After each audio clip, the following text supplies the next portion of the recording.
আবহাওয়া পরিস্থিতি নিয়ে জানাতে চুয়াডাঙ্গা থেকে যুক্ত হচ্ছেন সহকর্মী মানিক আকবর। মানিক, গতকাল তো চুয়াডাঙ্গার সর্বোচ্চ তাপমাত্রা ছিল, আজকের পরিস্থিতি জানাবেন, কি পূর্বাভাস পাওয়া গেছে?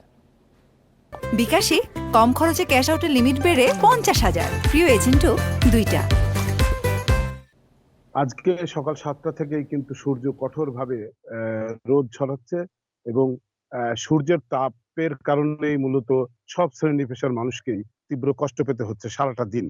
সকাল থেকে সন্ধ্যা পর্যন্ত থাকে রোদের তাপ। এরপরে সূর্য ডুবে গেলে তারপরে যেটা শুরু হয় সেটা হচ্ছে ভ্যাপসা গরম এবং সেই ভ্যাপসা গরম চলে গভীর রাত অবধি।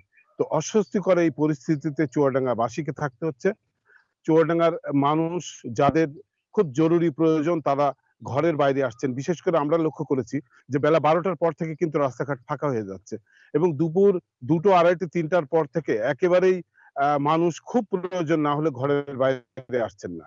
কিন্তু এই সময়েও একেবারেই যারা দিনমজুর শ্রেণীর মানুষ কাজের প্রয়োজনে বাইরে আসতে হয়, তাদেরকে কাজ করতেই হয় এবং বিশেষ করে যারা ভ্যান চালক, রিক্সা চালক তারা কাজ করেন এবং তারা বলছেন যে এই রোদে তারা বেশিক্ষণ টিকতে পারছেন না। কখনো, কখনো তারা কিছুটা সময় কাজ করার পর আবার কোনো গাছের ছায়ায় বিশ্রাম নেন কিংবা আ কোনো ঠান্ডা জায়গায় গিয়ে বসে থাকেন কিছুটা সময়। আর তারা বলছেন যে তারা পর্যাপ্ত যাত্রী পান না। যে কারণে তাদের আয় উপার্জনও কমে গেছে। একই পরিস্থিতি আমি দেখেছি চুয়াডাঙ্গা সদর হাসপাতালে গিয়ে, সেখানে মানুষ অসুস্থ হয়ে হাসপাতালে আসছে।